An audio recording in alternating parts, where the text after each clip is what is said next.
Please go ahead. Hi, my name is Kendra Yoder. I'm a clinic assistant / scribe at Inspired Spine. I'm Dr. Abbasi. I'm introducing Dr. Coach, who is a PM&R, and most of us don't really know what it is. Most of doctors probably know, but Dr. Coach obviously went through the med school, and then after the med school, went to additional training to be a PM&R specialist. So, without further ado, Dr. Coach, tell us what makes a PM&R. So PM&R stands for Physical Medicine and Rehabilitation, and we're all about function and restoring function that's been lost to individuals for whatever reason. So it can be, for example, they had a stroke, they had a traumatic brain injury, they broke a bone, whatever it is. If they've lost function, we like to help restore the function. Function is kind of to PM&R what the heart is to cardiology or what the kidney is to nephrology. It's kind of our organ system that we work with. Now, obviously, you go through the med school like all the other doctors.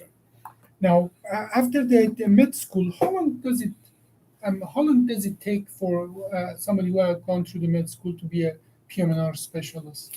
It's 4 years. You do 1 year of internal medicine, and then you do 3 years of PM&R specific stuff. And what are those PM&R specific stuff? Right. So PM&R, you can broadly categorize into two categories. So there's inpatient PM&R and outpatient PM&R. So inpatient PM&R really deals with things like stroke rehab and traumatic brain injury rehab, spinal cord injury rehab, pediatric rehab, and ortho rehab. So if someone's had a total hip or total knee, they can come to us if they need rehab after that. Outpatient rehab is more like sports medicine, pain medicine, and that's kind of where my heart is in the outpatient side of things. What do you think is the most misconception about from among people who know what PM&R is about what you do, your specialty? What do you think? First, I want to say that PM&R is not a new field. PM&R is twice as old as emergency medicine, but no one makes TV shows about PM&R, so no one really knows about PM&R. But it's pretty old. It started in the 40s. It started by a doctor named Howard Rusk, who actually ended up coming to NYU, and he developed PM&R, and that's actually the program. His program is the one that I went to for my residency, Rusk Institute at NYU. I think that it's not particularly well known. I think one of the biggest misconceptions or misunderstandings that people have is what's the difference between a physiatrist, which is a PM&R doctor, and a physical therapist. So physical therapy, to be a physical therapist, you go to school for 3 years, you get a doctorate in physical therapy. That's the only way to do it these days. You can't do less than that. And you learn various musculoskeletal techniques to try to rehabilitate a person. From the standpoint of the PM&R doctor, PT is a wonderful tool that we utilize. It's one of many, though. So we work hand in hand with physical therapists just about every day, but we also use occupational therapists and speech language pathologists, psychologists, psychiatrists, nurses. PM&R is very much a multidisciplinary type of approach to medicine and to helping the patients. And so everyone on the PM&R team has their own individual role, and we generally do not try to, infringe on anybody else's role. And everyone's sort of well respected in the team. Everyone does what they're supposed to do, and it all works out for the patient's good. And for a long time, I think I thought PM&R, even during my med school and so on, that PM&R, they do mostly pain management. I know that is a big part of what you do, but how do you distinguish in that? Obviously the name is physical medicine and rehabilitation, and many of these patients are as well in pain. What's the difference between you and a pain specialist? Right. I'm more comfortable talking about what we do than what a pain specialist does. But I think basically we are very open to employing all kinds of different techniques to control pain. Certainly medical, but in addition to medicine, there are things like there's acupuncture, which a lot of PM&R doctors are certified in acupuncture, or at least several are, I would say that. And there's also things like muscle manipulation and soft tissue manipulation. There's medical marijuana. There are many approaches other than straight medications for pain management. Every sentence that you say create 20 questions in my head. Me too. But why don't I just pass it on to Kendra? I'm curious, can you talk a little bit more about manual manipulation and how that might be different than massage or chiropractic? Sure. So manual manipulation is probably mostly an osteopathic technique, really. Osteopathic medicine, osteopathic doctors or doctors of osteopathy, DO, they go to medical school just like MDs do, and they do the full curriculum of an MD plus. When I say plus, what I mean is that they study OMT, which is osteopathic manipulation techniques. And that's different kinds of ways of manipulating muscles and joints in order to basically to increase their function, to have them working more normally. So I've incorporated a few osteopathic techniques into what I do.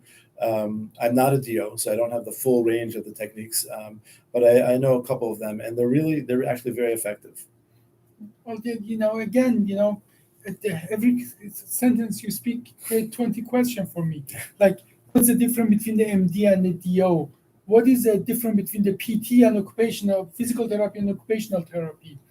What are this different technique that most of us in the United States don't learn, like acupuncture? Right. Is it now a part of your training? So it is. I think that just shows the depth of most of our ignorance about your specialty and what you do. But how does a regular day look like in your day? I mean, what are the things that you do in your day to help the patient? Right. So my thing is doing everything that I can to help the patient, which is not surgical. So if the patient requires surgery, that's more Dr. Abbasi's territory. Yeah. And I'm the first person to say, go see Dr. Abbasi. I'm not going to help you if you need surgery. But I think we agree that we always try to have every conservative management technique fail before we attempt surgery, because we don't want to we don't just want to do surgery just willy-nilly on anybody. The idea is to make sure that the surgical patient is actually a surgical patient and can't be helped with some non-surgical means, because all surgeries have risks. So we try to do the lowest risk techniques first, and then we move up and up into the higher, somewhat more risky techniques. But I think that my day-to-day these days is doing whatever I can to help the patient besides doing surgical stuff with them. So, for example, a lot of times a patient will come to me and I'll say, oh, I think you should do physical therapy. Or a patient will come to me and I said, oh, I think we need to do a shoulder injection on you because you have a rotator cuff injury or something like that. So there are all kinds of different things that we can do to help the patients. What percentage of the management that you do is actually managing the pain of the patient versus truly patient has no pain but limited function? Or can you even distinguish between those two? That's a great question. They're definitely linked because often pain leads to loss of function.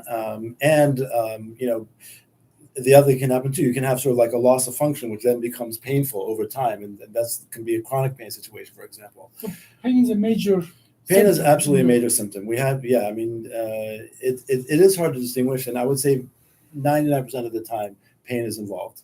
So it's not completely wrong for me, wrongfully have thought that PM&R and pain doctor are very close to each other. I would say that a lot of times, and even when I was in medical school in my first few years, I was mistaken about this. A lot of times people think of pain doctors as just doctors that dish out opioids, and that's what they do. And but there's a lot more to it than that. I mean, there are all kinds of different ways to control pain that have nothing to do with narcotics. And so we try to, there are some times when narcotics are sort of, you have to use them. If you have to use them, then they're appropriate to use.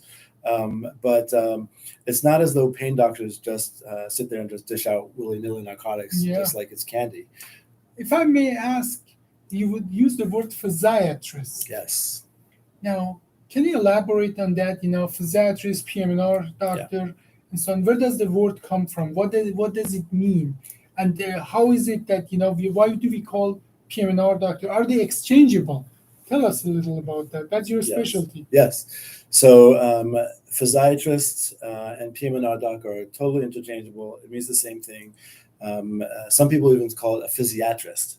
But it means the same thing. It's just a doctor who's done a residency and learning how to restore function to people. Okay. And you talked about some of the methods beside the surgery. You mentioned physical therapy. You mentioned injections. Yes. You mentioned as well acupuncture. I think many of our listeners might be interested in acupuncture. Yeah. No, and to be fair, I am trained in Germany and United States, which the training is very similar, but it does not include any Eastern kind of medicine.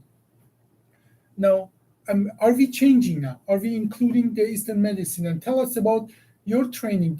What not traditional Western education did involve specifically acupuncture? Tell me a little about it. That's a great question. So in general, physiatry, PM&R is open to anything that might help a patient. So we don't care East, West, Jupiter, Mars. If we can help a patient, we're going to try to help them. So it happens to be that there are many studies showing that acupuncture is effective, particularly electroacupuncture. And to the point where many insurance companies now will reimburse for acupuncture. So it's covered, especially for low back pain, but for other indications as well. Can you clarify what the electroacupuncture means? Yeah. So what we do is they're very small needles, and we put these little needles into your muscles in different places. For example, if you have low back pain, there's specific points that we can insert needles into. Then we attach electrodes to the needles, and we run a current through the electrodes, and that creates kind of a buzzing sensation for the patient. How big is that electricity that flows through? It depends on which protocol you're using, but it's very small. It's nothing. You're not going to get zapped or cooked. Okay. And in fact, there's another. Have you tried it? Yes, of course. Oh, good. Absolutely. Yes. No, it's actually. It's the kind of thing where if the patient can't tolerate it, you just turn down the thing a little bit, and then you get to a point where they can tolerate it. So. Did we invent it in West, or was it invented already in China? It's been invented and reinvented several times in China. Japan has a version of it. Korea has a version of it. So there have been. It's very interesting, actually. The history of it is fascinating. So. And I'm not an expert in the history of it, but I remember this part, which is that so also to go back to something you asked earlier. It's not a normal part of our curriculum, the acupuncture. Several of us in my class took a course at Downstate Medical Center in acupuncture, which is separate from, it was on nights and weekends. So you don't have to learn that. You don't automatically learn it. Okay. Right, you don't automatically learn it to be PM&R. But exactly. You did. But I did. Why did you? Another tool in my toolbox. Yeah, I admire that. Yeah. Why not, Yeah. So I like to have, and I'm not sure if anybody really understands exactly the mechanism by which it works. The traditional Chinese medicine kind of has some explanations, but I don't think that the way they understood the body 5,000 years ago is necessarily relevant to how we understand the body today. So I'm not sure that those explanations are complete or absolutely accurate. But we know it works. But we know it works. But it does work, but it's not that different from medication in the sense that it works for some people and not for others. I see. Just like medications work for some people and not for others. Just like every technique that we can think of is going to work for some people but not for others. Yeah. There can be, someone's bringing up placebo right now. I think that there's nothing wrong with the placebo effect. In fact, if someone can be helped because they think that something is helping them and it actually makes their pain go away, I have no problem with that. Yeah. Whatever works for the patient works. But they've done actual studies. It's very interesting the way they do it. They take a needle, but it's a collapsible needle. So what happens is the patient thinks that they're getting pricked by the needle, but actually as you push down the needle, it just collapses into itself and it never breaks the skin. Wow. That's the sham. So in other words, they take two groups. One group gets actual acupuncture. One group gets this sham acupuncture where it actually never break the skin with the needle, but you kind of feel the tip of the needle, so you assume it's breaking the skin. Double blind, that sort of thing. Well, I guess the practitioner is not blind to the practitioner because you can tell if it's being collapsed or not, but it's blind at least to the patient. And then they see which group did it work for, and which group did not work for. And in very many studies, it's been shown to be effective. In several, it hasn't, but in very many studies, it's been shown to be effective. You mean the one that doesn't break the skin is still very effective? No, the one that doesn't break the skin doesn't work. Doesn't work. Right. So the sham isn't working, but the actual acupuncture is working. I have a theory, but that's based on my education as a neurosurgeon, because we use something called TENS unit. You are very familiar with that. Yes. Where we stimulate certain part of the skin. Those electrical stimulation get carried in our spinal cord, and practically they put a lots of what we call attention in certain area of the spinal cord, and that prevents signal from the lower level to pass through. Practically, imagine pain being a nagging kind of messenger, want to come and you say, hey, what's going on? Here, I am here, something's not wrong. But then you have a more pleasant, less angry person come and distract you, that by the time I get to you, you don't have the same kind of attention that assigned to the signal of the pain itself. So this concept in the neurophysiology are well described. As a matter of fact, one of the biggest part that what we do in neurosurgery is called spinal cord stimulation device that exactly does that. We put an electrode on the spinal cord that above the level where the pain is generated, we practically stimulate them all the time so that the pain signal cannot pass through. Right.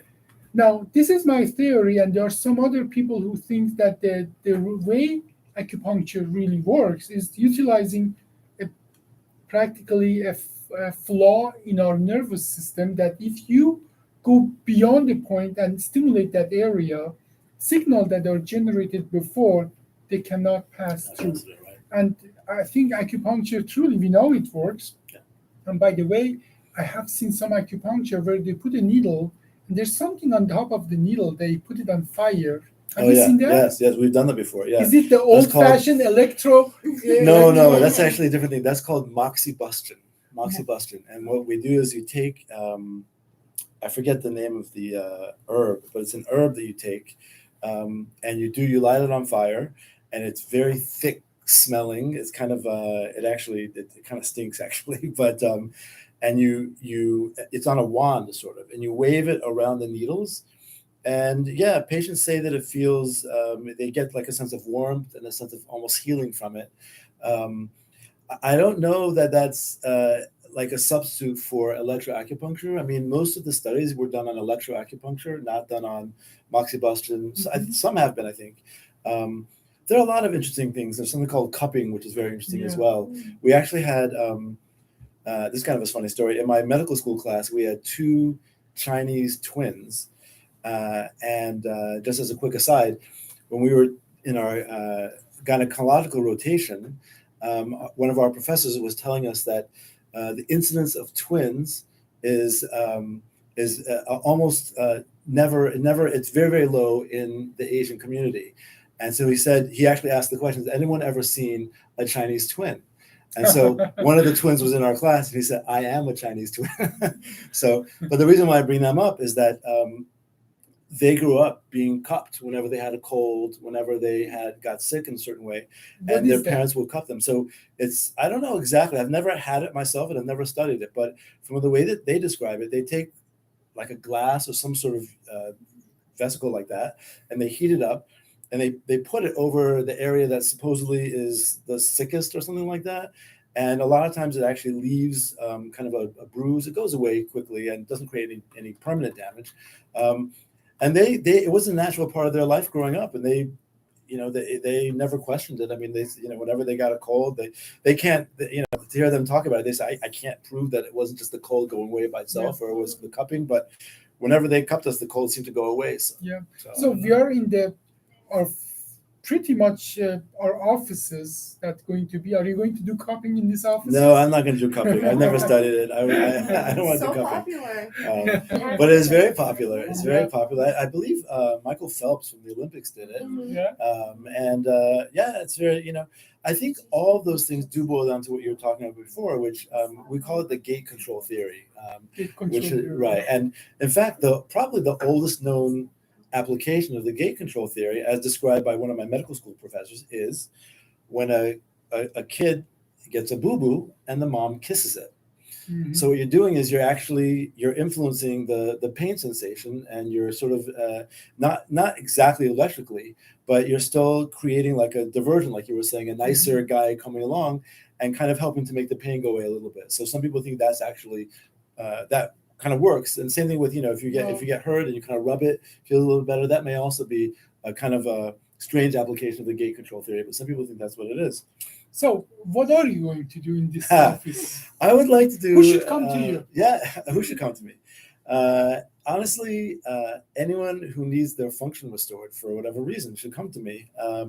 I think the great thing about where I'm currently working is that we have at Inspired Spine, we have sort of the perfect setup, because we can treat people for any kind of pretty much any illness that they really have. I mean, within certain limitations. We're not going to treat genitourinary kind of thing, but in general, if you have any joint pain at all, whether it's shoulder or knee or hip or spine, you can come to us, and we'll start off at the lowest level, the least invasive, which would be coming to see me. And if absolutely necessary, you get scaled up the ladder, and if absolutely necessary, you'll see Dr. Abbasi or Dr. Kim. So it's kind of an all-encompassing kind of system that we have.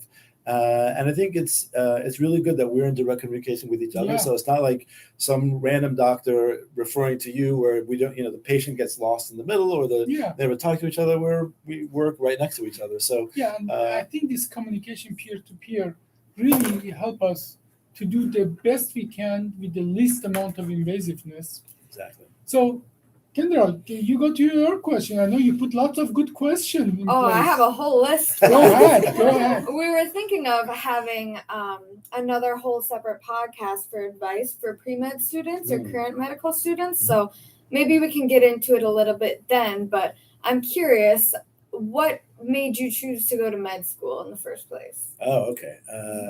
That's a little bit of a long story, but I'll try to make it short. We can definitely save that one. So I have I think a fairly unique story, which is that I graduated college in the early 90s, and I became a personal trainer. And I was a personal trainer for about 20 years before I went to medical school. So it gave me a really good basis for musculoskeletal anatomy and kind of the function of the muscles. Medical school was sort of a natural bridge for me, really, to do what I'm doing now. I think that it was just like an extension of what I was doing before. So I knew from the very outset that I wanted to do physical medicine rehabilitation because I had patients that had PM&R docs, and I just thought that those docs were really cool. And then, they understood anatomy in the way that I understood anatomy as a personal trainer, and we could speak that way. Some other doctors don't necessarily have that comfort with the musculoskeletal system. For example, if you're a GI doctor, you're very, very good at the colon and at the liver and those kind of things, but you may not be the best when it comes to, and of course, medical school, we all learn it, but you only get good at what you do on a day-to-day basis in your job. So people sometimes forget. But PM&R docs always remember our musculoskeletal anatomy because we're so involved with that's what we do every day. And we know, we don't know our colons and our livers as well as GI docs do. And, but we do know our biceps and our pectoralis minor better than the GI docs do. So it's what you do. So I think that for me, being a trainer was very satisfying. I loved my job. I like to think that I was very good at it. But I felt like I needed a little more challenge in my life. I was, in my late 30s, and I felt like I had sort of trained everybody from professional athletes to little ladies to pregnant mothers to kids, and people who wanted better six packs and people who just needed to figure out how to pick up their toothbrush if they dropped it. and I just had I felt like my brain was starting to stagnate a little bit, and I wanted a little more challenge. So my first thought was physical therapy school. And in order to apply to physical therapy school, you have to shadow a physical therapist for 150 hours. I did that. And I realized that it wasn't that different at its core from what I was doing already as a personal trainer, especially because the last half of my career, I was mostly dealing with medical cases. So, whether it be obese people or people with multiple sclerosis or those kinds of situations. So that wasn't different enough for me. It felt like the things that I couldn't do as a personal trainer, that physical therapists can do, are what we call the modalities. So they can do electric stim, which I couldn't do. They could do ultrasound, which I couldn't do. All that sort of thing, which is great. But the biggest thing, and according to most studies, the most lasting impact that a physical therapist can have on a patient is through exercise therapy. And that's what I was doing every single day in, day out, for the vast majority of my adult life. So I thought that, while very interesting, I felt I just needed more than that. And that's why I decided to go to medical school. And I did. I went to Howard University College of Medicine, great school, and graduated and went to a PM&R residency at Rusk at NYU, as I mentioned before, which is a great program. And I'm very happy to be here at Inspire Spine. So, Excellent. Yeah. So, what would you say from that 4 years of training that you do to be a PM&R? How much of that would actually be similar to what a physical therapist would learn, and how much of that is very different from that? So we have to loosely learn what the therapists know. We get tested on our boards on different, like the different types of rehab theories that are out there. But we don't learn the actual techniques themselves per se. We certainly have the tools to study them if we want to, and we can look up different studies, or we can look up different textbooks and learn them. But that's really not what we do on a day-to-day basis. So we just have to know which kind of therapy, and we also have to understand the body well enough to know. Sometimes the standard shotgun approach of where you just sort of send someone to a therapist and say, "Oh, work on their knee." Sometimes that's good, and sometimes we need something a little more directed and pointed. So, for example, the other day I had someone with a sacroiliac joint dysfunction, and he had particularly weak gluteus maximus muscles. And so I wrote him a script for PT, but I said specifically focus on the glute max, because glute max is a big part of what stabilizes the SI joint. And his were surprisingly weak, and I think that was really a big part of the problem. So in that sense, I didn't want them to do a lot of times we say, oh, do core stabilization. That is very important. But in this case, the part of the core that I wanted to really work on was the glutes, much more than the abdominal portion. So I gave a specific prescription of exactly what I wanted them to do with the patient. So that's what we have to know. We have to know now. Are we going to tell them which exercises to do? No, we're not. They know that. That's what, I just say to them, strengthen this muscle, stretch this muscle, but the actual techniques they use, that's their business. Occupational therapy. Yes. How much of your education covers occupational therapy? And tell us a little bit as well about what your understanding is. What's the difference between physical therapy and occupational therapy? Sure. So it's a great question. So the way it works, especially on an inpatient basis, is the easiest way to differentiate is physical therapy works from your waist down, occupational therapy works from your waist up.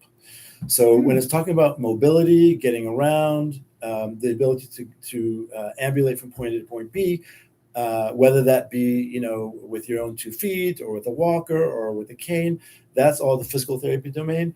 But specifically hand manipulation, being able to feed yourself, those kind of things, that's the occupational therapy realm on an inpatient side. On the outpatient side, a lot of times there's a lot more sort of overlap and gray area. But if you talk to a physical therapist or an occupational therapist, they'll probably tell you that is the technical difference between the two. One is about mobility and getting from point A to point B. The other is about being able to do things like that we need to do in our daily life, like getting dressed, things that involve the hands a lot, and cooking. And in fact, it's interesting that most inpatient occupational therapy gyms also have a kitchen, and they literally cook with the patients. Wow. And the physical therapy gyms often have a car in there because you have to be able to get into a car. So they literally have a car. They open the door and they practice getting into the car. So it's very interesting working in those situations. And like I said, we work very, very closely with the therapist, hand in hand.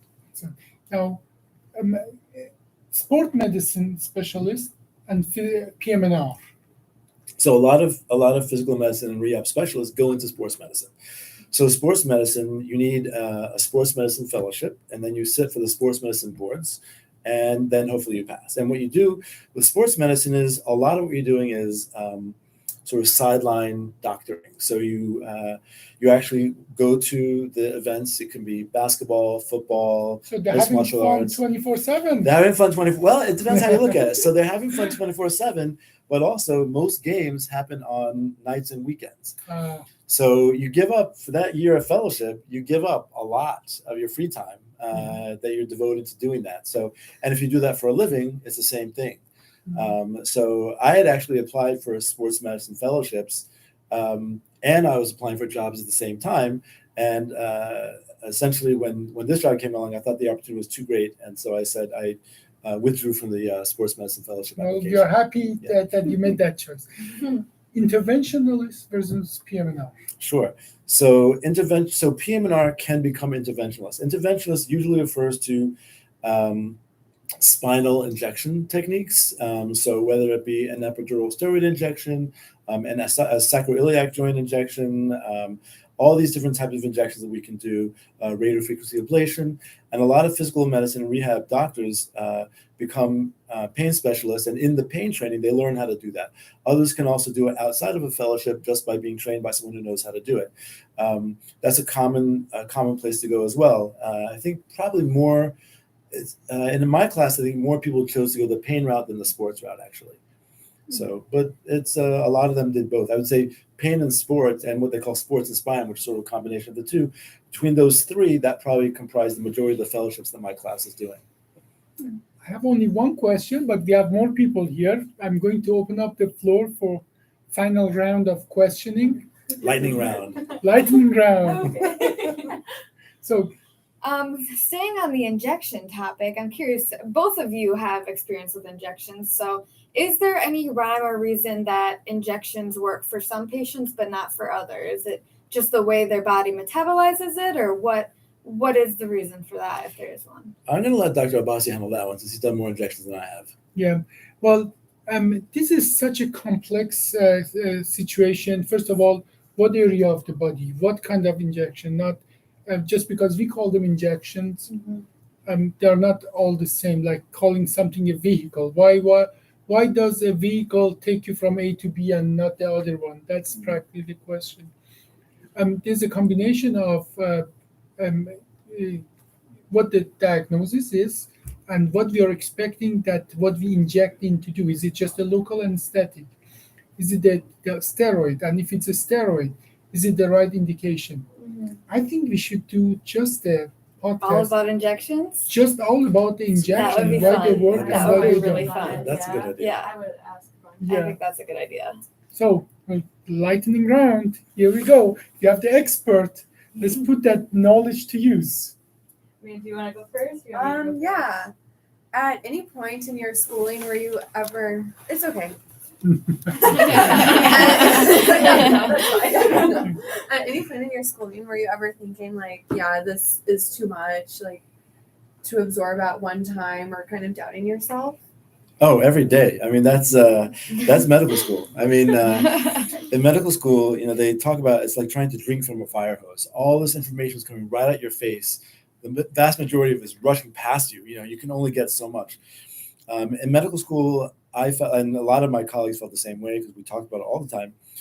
You kind of just know you're always going to be a step behind, and you just have to be okay with that knowledge. Which is not, for most of us.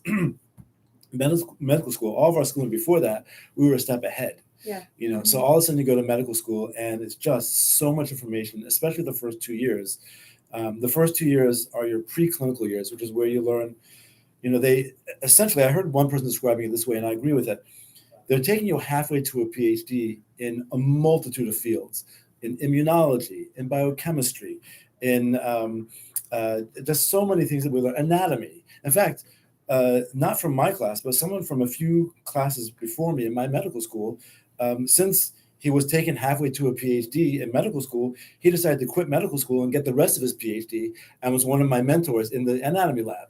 So he literally, utilized what he had already learned in medical school and decided I'm just going to do a full PhD and become an It's anatomist. like shoots and ladders. Yeah, exactly. Some of exactly. us are so bored do MD and PhD at the same time. Yeah, there's that too. There's that It's too. a small population. I know, I was So I mean, I think that for me it was definitely a challenge. But it's really not. It's not as much about. I mean, a lot of people say, "Oh, doctors are so smart." Or whatever. It's some are and some aren't, and really, it really boils down more to work ethic than anything else. If you have a good work ethic and you have just average brains, you'll do fine in med school. If you have excellent brains and no work ethic, you will fail in med school. You have to have a work ethic, and I think that's more important. Working hard is way more important than IQ. I for medical totally can second that. Yeah. That the work ethic and willingness to go that far and take all the things that coming at you. Well, It's and more work than- efficiency too is something that we were talking about. You can be a really hard worker, but you're inefficient. You're not. No, getting you the do job need. done. Yeah, exactly. That's You true. need a Good balance. Yeah. You need a balance, but Yeah. you cannot. If you have to be to certain degree average smart. Mm-hmm. You don't have to be that's right. extraordinary smart to be a doctor. You have to be average smart, but you can compensate for smartness with hard work, but you cannot compensate for, you cannot be lazy and just say, I'm so intelligent, I can be lazy. Right. That does not Doesn't work. learn how to work smarter, but you can't really learn how to work harder. Yeah. True. I mean, so that's I think that's really it. Like everyone that I know that did well in medical school, was a hard worker. And don't get me wrong, there are hard workers that also didn't do well in medical school, unfortunately. But that's not most people. Most people who worked hard in medical school did well. Mm-hmm. There's And exceptions to every rule. Yeah, no exceptions to every rule. Yeah. I actually do have another question. I know you have some background, like you started off with personal training. Before you decided to become a PM&R, did you? Because we kind of talked about Chinese medicine a little You bit. should come like- sit here. We kind of talked about Western versus non-Western medicine a little bit. Yeah. What was your take on like non-Western medicine before you became educated and kind of trained in different techniques? I didn't really know much about it. I was under the impression that it wasn't particularly data-driven, Mhm. which is actually not true. At least the stuff that we do tends to be data-driven. I mean, the acupuncture, for example, has been shown to work in many studies. So, I mean, but I sort of got the feeling that it wasn't really that evidence-based, and I didn't have much to do with it, honestly, before. But I'm glad that I, opened my mind. Yeah. I mean, and in general, physiatry is a pretty open specialty. We're like I said, whatever works, we're happy to use it. Okay, I like that answer. Yeah. Interesting. Do you have some questions? I do. I don't Yeah. know. Come I sit kind close. of. Come on, Okay, supervisor. Okay. Okay. Rotating. I know, a chair. little Rotating rotate. chairs. Here we go. So my question is going to take kind of way off topic, Go but what are your thoughts on like mindset and how that works with your body? I like So that. kind of how there's a very popular book that comes up on my feed all the time, but it's called The Body Keeps the Score. Mhm. And it talks about how trauma can affect pain in your body. What has been your experience with that? And just I want to know about it. It Right. seems so interesting. So there was a doctor, actually, I think he passed away maybe like 10 years ago, but he was actually from my institute, from the Rusk Institute, named John Sarno, who years ago came up with that sort of theory, actually. He has a book called Healing Back Pain that I would encourage everyone to read, honestly. His theories sound a little bit unusual, I'll say that. But he claimed that he was able to help thousands of patients with this. And here's how his theory goes: that a large amount of back pain that people get is actually due to conscious or unconscious childhood trauma. And what happens is the brain tries to keep the trauma at the unconscious level. The way it does that is through two different means. One means is psychiatric, so it creates anxiety, depression, PTSD, because you've got all these psychiatric illnesses going on, you're so focused on that you forget about the initial thing that started it, really. And the other way is more physical, through pain. And he says that this happens through a process called ischemia, which is where the brain can constrict blood vessels and prevent blood from flowing as it normally would, which means your muscles aren't getting in as much oxygen, and it creates a temporary pain kind of situation. But over time, that gets worse and worse and worse, actually. So that's point A. So John Sarno has already talked about this, and he says, he makes no bones about the fact that he has no evidence besides his own clinical work that he did to back up what he's saying. He says, I'm going to be like, Einstein. I'm going to let the laboratory people do the lab stuff and prove what I'm saying. But I know what I'm saying works with my patients. Point B is that I had an attending when I was in residency, working at the VA in Brooklyn, New York, who always made an interesting point, which is that whenever someone came to us with what we call chronic pain, which means pain that goes on for months or years, as opposed to, I fell and therefore I have pain. It's more like something happened years ago, or I don't even know why the pain happened, but I've been in pain for years and years. And so the way it works when you're in residency is the resident will first see the patient, take a history and physical, which means they interview the patient and get the sense of what's going on with the patient, then do a physical exam on the patient. And then the resident goes and presents to the attending and explains to the attending what happened, and the attending will come in with the resident to see the patient based on the information that the resident gave the attending, and will kind of decide on what needs to happen then. So every time I would present to this particular doctor, if it was a chronic pain person, he would always say to me, what's the other thing? And I would say, I don't know what you mean. And he would say, is it anxiety, depression, or PTSD? And I would say, I didn't actually check he would say, check. Every time you look, 90% of the time, you would see one of those things. So is it correlational or causational? Could the We don't know. pain cause the anxiety? I believe both happen. Okay. I believe both happen. So if you believe in John Sarno's theory, then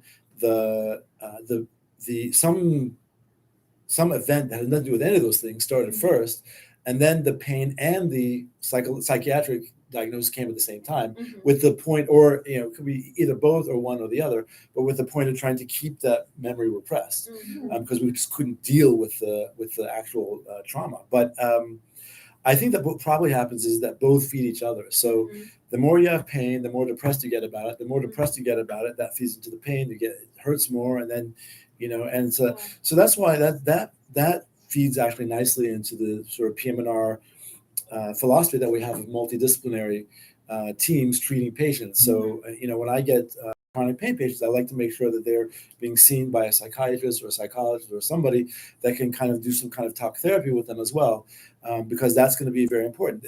It's not to say that their pain is in their head. The pain is real, but sometimes the way to manage the pain is not only through the tools that a physiatrist has, but also through other professionals can come and we don't believe that we have a monopoly on the pain market. I mean, so it makes sense to have a bigger team working, That reminds me of when you were talking about the kind of like shock, acupuncture. Electroacupuncture, Yeah, when I used to see an in-person therapist, and one of the things that we did to resurface trauma was actually shock therapy. So I wonder if there's any type of relation between those two. Yeah. I don't know. I know that ECT, which is electroconvulsant therapy, is very effective for what we call recalcitrant depression. So in other words, depression which can't be helped with medications or with like CBT or anything like that. You can use this ECT, and what you're essentially doing is you're creating little seizures in the brain, actually. And for a while, there was worry that there was memory loss associated with it, but actually, it's only it's a short term. You do have some memory loss, but it clears up in a couple days. But it's very, very effective. And I don't know what the relationship is between them. I think it's interesting though. Just in case you want to come back in. I was like, oh, don't have to come back in. Do you have any more questions? I mean, there's that could be its whole own I know. Episode I want to go is and do that one. psychology and pain and medicine in general. So I'm just curious, do you have like any ideas on anything further that can be done for a patient besides just talk therapy, or is there any other like way to help them psychologically from your perspective? Well, not being a psychologist, it's hard to answer that question, but I know there is cognitive behavioral therapy, which can work for pain. There's, I think it's called dialectic behavioral therapy, DBT, which can also work for pain. And they've done studies on these things, and these things tend to be very effective. I've never studied it. I don't know much about it. So that's why I would have to be in touch with a psychologist or a psychiatrist to really employ some of these techniques. There's also something called, I think it's MDMR, which is like a form of tapping that you can do on the patient that kind of has been shown to have some success with pain. But these are not these are not tools that I am familiar with. So, I won't talk too much about them. There's always more expansion. Absolutely. Well, everybody, thank you for joining us. There will be a record of this, and this sounds like lots of conversation that we can continue, including pre-med and injections, and as well, submit your questions to Amanda. Amanda will gather all the questions you have, and we make sure that in the future conversation we include them.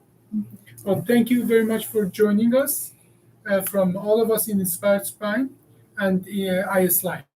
Thanks, guys. All right. Thank you. Bye, everybody. See you next week. That was good.